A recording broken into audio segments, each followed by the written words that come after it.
Beleza. Então é o seguinte, ó.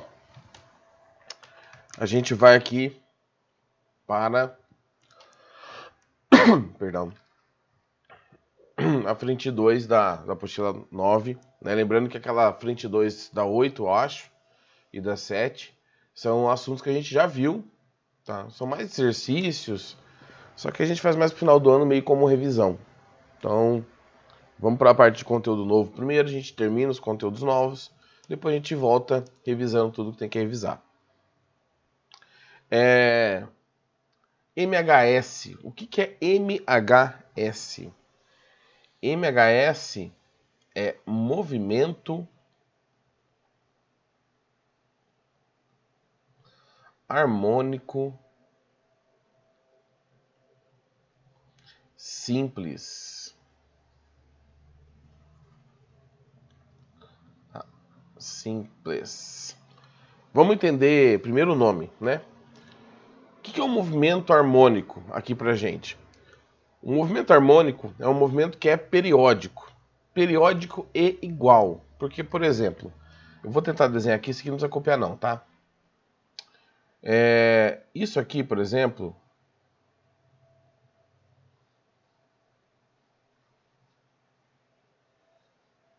é uma onda, tá?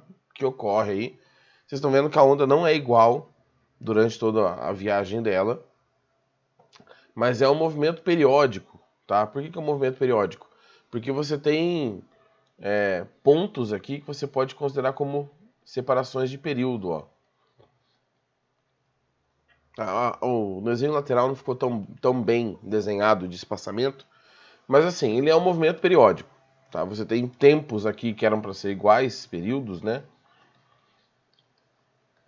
Só que a parte de cima do movimento aqui, ó, o formatinho da onda não é igual para todos os casos. Quando eu estou falando do movimento harmônico, eu estou falando do movimento que é completamente igual, tá? Tanto na... Ixi, apaguei demais. Tanto na ida quanto na volta, e não necessariamente é uma onda, tá? Então aqui eu estou falando de movimentos que são sempre iguais, tá? E não são necessariamente uma onda, só que a gente pode escrever ele como uma onda, porque uma onda é um movimento periódico, tá? Quais movimentos que a gente vai estudar aqui? A gente vai estudar ondas, de novo, tá? Não vai ser nessa ordem aqui. Massa-mola. O que é massa-mola? É quando você prende uma caixa, por exemplo, numa molinha. Quando eu fui falar de força elástica para vocês lá atrás, eu usei esse exemplo.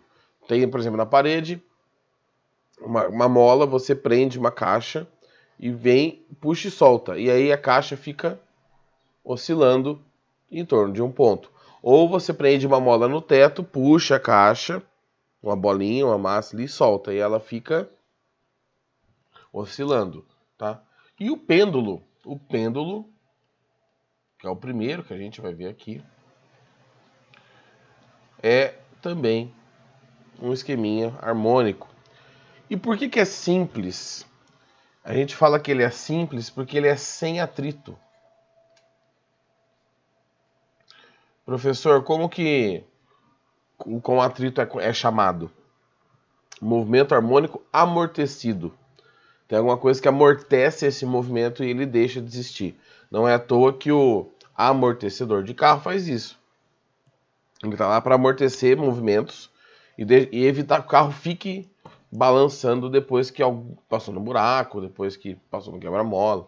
Então, o amortecimento associado ao atrito. Então, um movimento harmônico simples é um movimento sem atrito. Vou colocar aqui, ó. Com atrito, temos o movimento harmônico amortecido.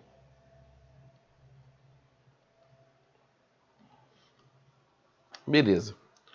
Mas vamos começar com o primeiro deles, que é o pêndulo.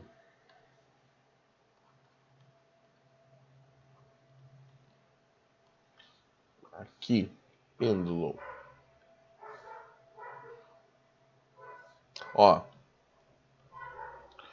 Algumas coisas importantes aqui para vocês entenderem também. A gente só vai estudar o simples porque o amortecido, que é esse com atrito, que não sei o quê, vocês precisam de um negócio chamado equação diferencial para conseguir ordinária. Eu esqueci, de primeira ordem, eu esqueci agora o termo certinho. Mas é um negócio que você estuda só em cálculo, que é uma coisa que você vai ver só na faculdade. Então, o movimento amortecido não dá para ver no ensino médio. Vocês não vão. Só se falar assim, temos aqui um pêndulo balançando, considere o atrito. O que vai acontecer? Uma hora ele vai parar de balançar. Beleza, assim tá bom. Mas calcular as coisas, não vão calcular. Podem ficar bem tranquilo. Tá? O pêndulo que a gente vai falar aqui é o que todo mundo sabe. O que é um pêndulo? Você pega alguma coisa, não tem nada aqui para fazer isso. Tem uma corda, um cabo, pode ser um cabo assim, um rígido, né? Não precisa ser maleável. Coloca uma massa, solta e ele vai ficar balançando. Tem os relógios de pêndulos, né? Os relógios antigos. Porque o pêndulo, se ele está num lugar ali que você consegue controlar um pouco as variáveis, ele é bom para medir tempo. Como ele é um sistema periódico, ele normalmente vai e volta basicamente no mesmo tempo. Então, fica fácil você medir tempos a partir do pêndulo. Tá? Só que a primeira aproximação que a gente vai fazer aqui, e é obrigatória, é que os ângulos sejam menores, tetas menores, pode até ser igual, a 5 graus. Tá? Teta do que, professor? 5 graus da onde? Daqui, ó, quer ver? Aqui. Aqui.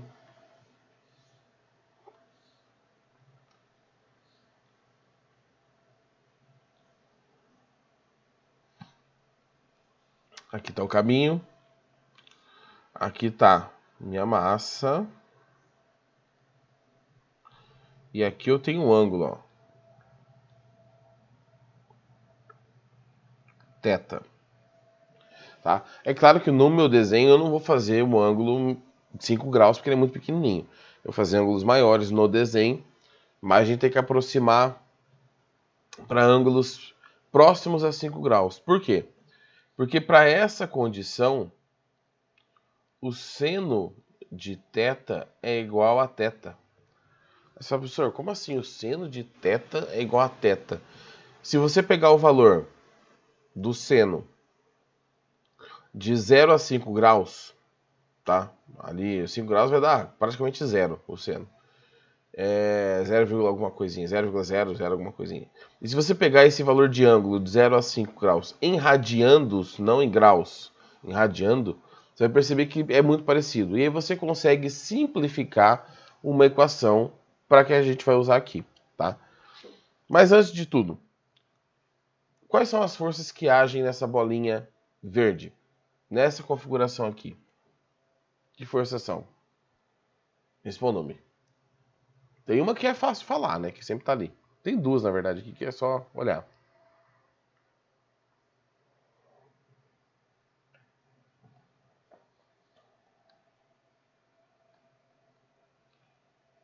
Quais são as forças que agem na bolinha verde aqui? Eu pego, puxo a bolinha, presa num cabo e solto.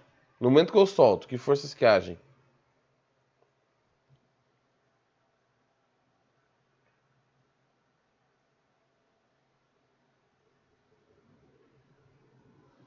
Não tem normal, porque não tem superfície encostando nela. Mas tem uma força parecida. Aqui não é bem anormal, mas tem alguma coisa que tenta segurar ela mesmo, para ela não cair. Ó, temos a força peso, né, a gravidade, puxando esse pêndulo para essa massa para baixo. E temos a força de tração, ou tensão, tanto faz, aqui, segurando, nossa senhora, segurando aqui a bolinha. E não tem mais nenhuma força.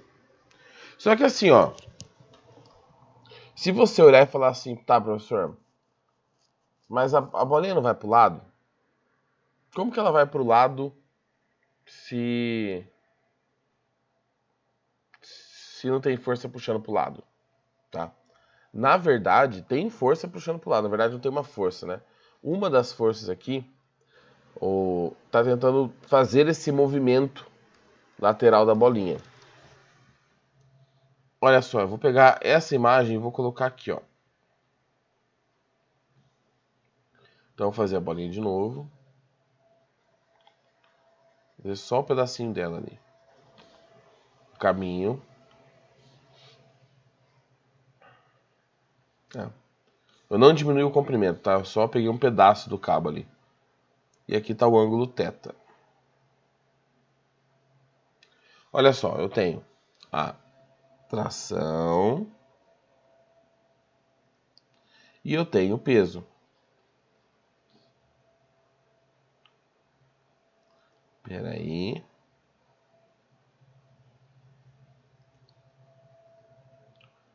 Eu tenho o peso. Vou fazer mais para cá, peraí. Aí. Só que olha só, eu vou pegar uma outra cor laranjada. Vou fazer um pontilhado aqui.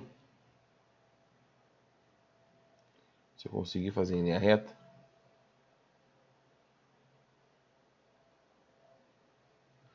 Não, laranjado ficou muito parecido. Vou pegar o amarelo. Vou fazer um pontilhadinho aqui, ó. E aí o que acontece? Este ângulo θ, ele aparece aqui, ó. Entre o peso e essa linha que vem do cabo. Então eu posso fazer a decomposição da força-peso. Nós não vamos fazer isso necessariamente, tá? Mas só para falar da possibilidade. E aí como que vai ficar isso aqui? Eu vou ter aqui... Nossa, gente, tá tudo torto hoje. Aqui. Eu vou ter aqui PY e PX. Então quem movimenta o pêndulo é a força-peso. Né? Se você não tiver gravidade, o que acontece se puxar um pêndulo e soltar? Nada, vai ficar parado no lugar, não vai cair. Então, é a gravidade, é a força-peso que faz o movimento. Px é a componente que movimenta. E Py é a componente que traciona. Como assim? É a componente que está oposta à tração.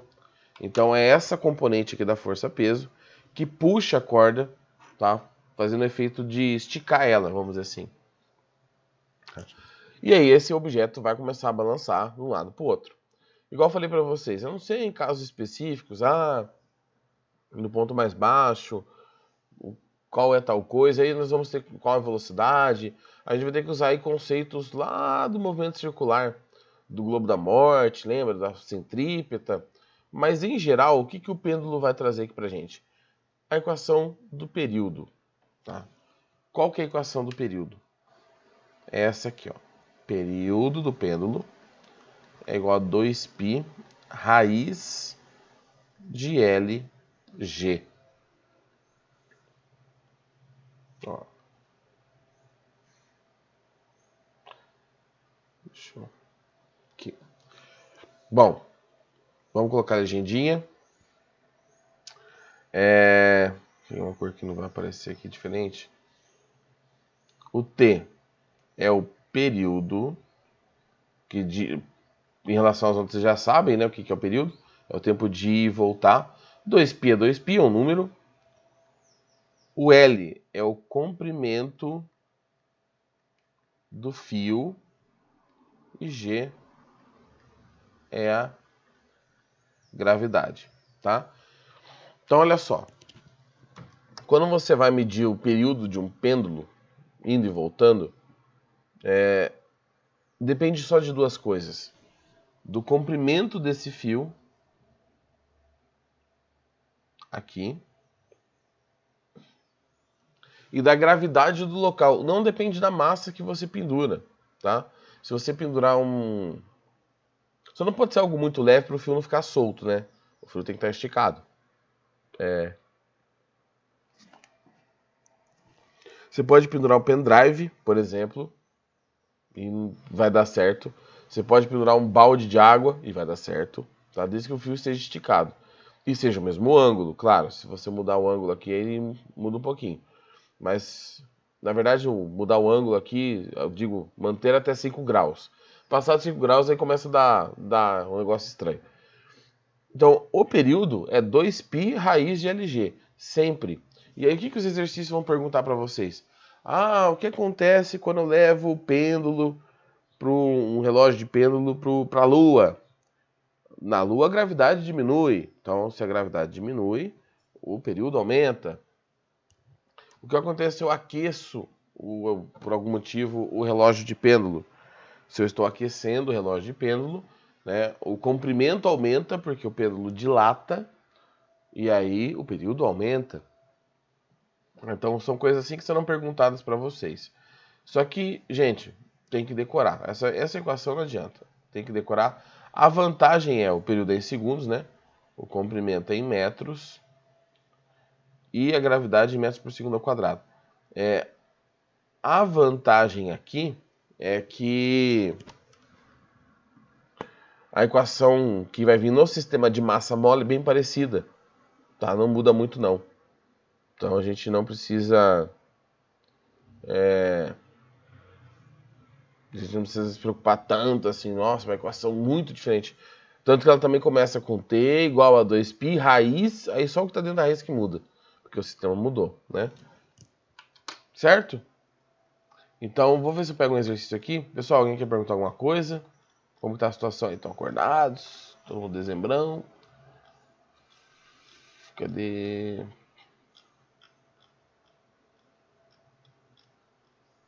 Oxi. Ai, meu Deus, não tem exercício de pêndulo? Não é possível. Espera aí.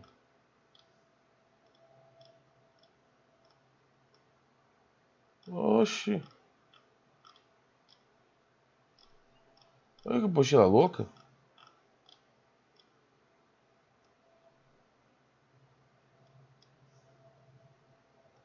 Não é possível. Será que tá na 8 os exercícios? Espera aí. Deixa eu ver aqui, gente. Espera um pouquinho que eu fiquei na dúvida. Como assim não tem exercício de pêndulo? Porque esse conteúdo de MHS tá na apostila 9, isso eu sei. Que eu tava com ela aqui aberta. Mas deixa eu ver o negócio.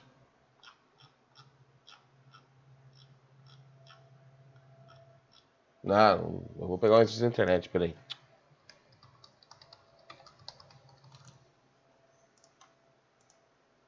Peraí, rapidão.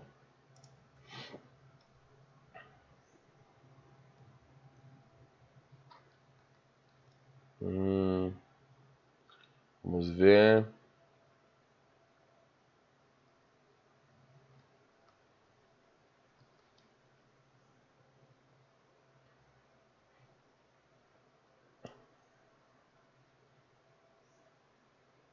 Aqui, ó.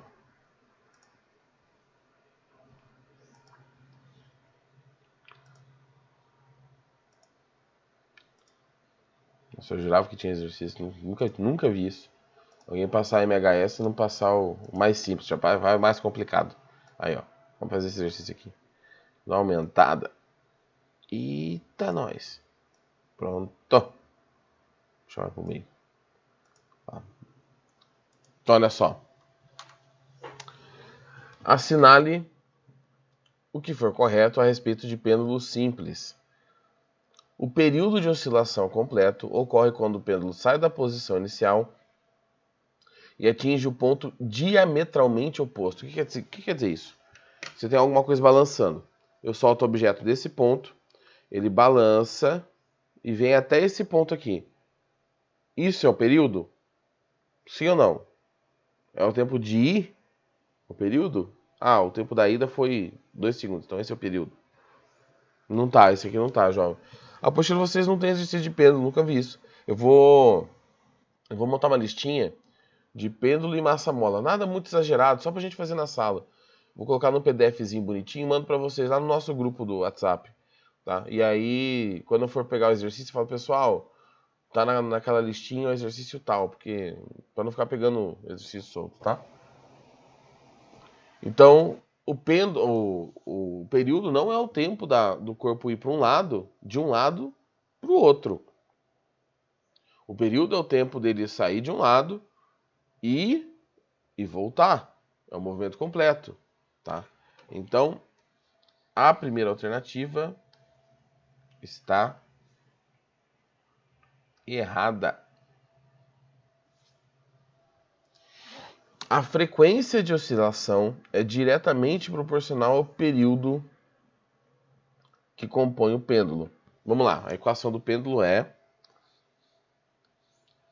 período igual a 2π raiz de LG.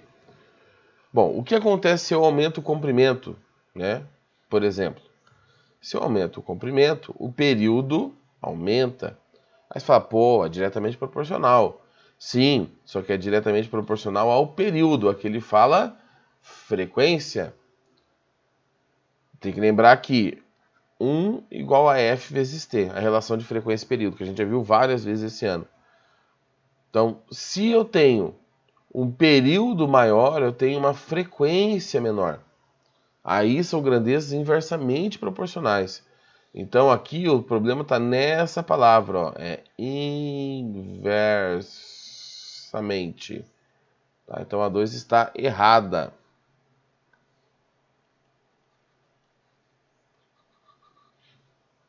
Bom, onde tem a 1, a 2 a gente pode cortar já, né? Então aqui, aqui e aqui. Ixi, achamos a resposta. E aqui. A energia mecânica no ponto mais baixo da trajetória é exclusivamente cinética. Então, imagina o pêndulo. Vou fazer ele aqui no cantinho. Espera aí.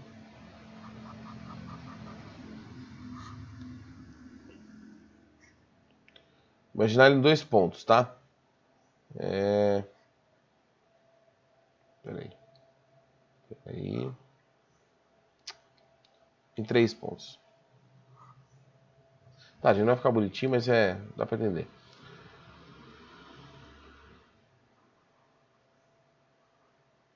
Esse pêndulo ele tá oscilando assim, indo, voltando, indo e voltando. O que acontece no ponto mais baixo? Se você colocar o valor de referencial, o referencial aqui, ó, deixa eu ajeitar a régua, no ponto mais baixo,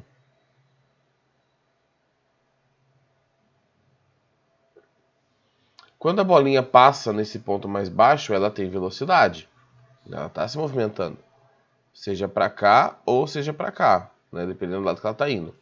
Então ela tem velocidade. Quando ela chega no ponto mais alto, ela para. Né? O pêndulo, a bolinha vai, para e começa a voltar. Então, no ponto mais baixo, ela tem cinética. Nos pontos mais altos, ela tem só energia potencial gravitacional.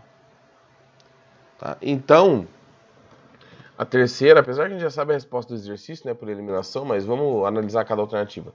A terceira é verdadeira. Tá? As dimensões do corpo preso ao fio são desprezíveis quando comparadas a este. Ou seja, o objeto está pendurado, não pode ser muito grande. E é verdadeiro. Por que essa aqui é verdadeiro? Pensem comigo, eu tenho um cabo de 2 metros, né? Preso ao fio. Preso ao fio não, eu tenho um cabo de 2 metros preso a um objeto pequeno. Eu troco o objeto pequeno por um objeto de meio metro agora, de comprimento. E penduro no fio. Eu não vou acabar mudando o tamanho do fio? O fio vai acabar, né? O comprimento do meu movimento vai acabar aumentando. Tá? Vai acabar aumentando por quê? Porque eu coloquei um objeto muito grande. E outra coisa, você vai mudar a distribuição de massa. A massa não influencia, só que a massa tem que estar concentrada num ponto, no objeto. Se você colocar um objeto esticado e tiver uma concentração diferente de massa, entra naqueles pêndulos caóticos que a gente fala. Vocês já viram? que em vez de um fiozinho só, são 2 fiozinhos. Tipo, tem um fio ou um cabo, aí outro cabo e um objeto embaixo preso. E aí quando ele balança, sai uma coisa tudo doida, assim, tá? Aí a gente não estuda. Então, é necessário que a massa esteja concentrada em um ponto, em um objeto pequeno em relação ao tamanho do fio. Aí, em relação ao tamanho do fio é referencial, né? Se o fio tem 1 metro, um objeto de 5 centímetros já é pequeno. Tá? Se o fio tem 10 centímetros, aí a gente precisa de um objeto pelo menos ali com meio centímetro. Tá? Então, depende do referencial. A alternativa correta é a alternativa C. Fechou? Gente, é isso, tá? Na quarta-feira eu vou, um pouco antes da aula, eu acho, eu vou mandar a listinha com pêndulo, sistema caixa massa-mola, e provavelmente a gente vai ficar só nisso na quarta-feira. Porque o MHS sozinho de onda, ele é bem mais chatinho de trabalhar. Então a gente trabalha por último. Beleza, galera? Então é isso. Se alguém tiver alguma dúvida, fique à vontade de tirar. Quem não tiver dúvida, nos vemos na quarta-feira, tá? Bom final de semana, bom descanso, bom finalzinho de aula aí pra vocês nas outras aulas, tá? E qualquer coisa, vocês sabem como me encontrar pelo mundo. Tá bom? Tchau, tchau, gente. Até mais. Isso aí.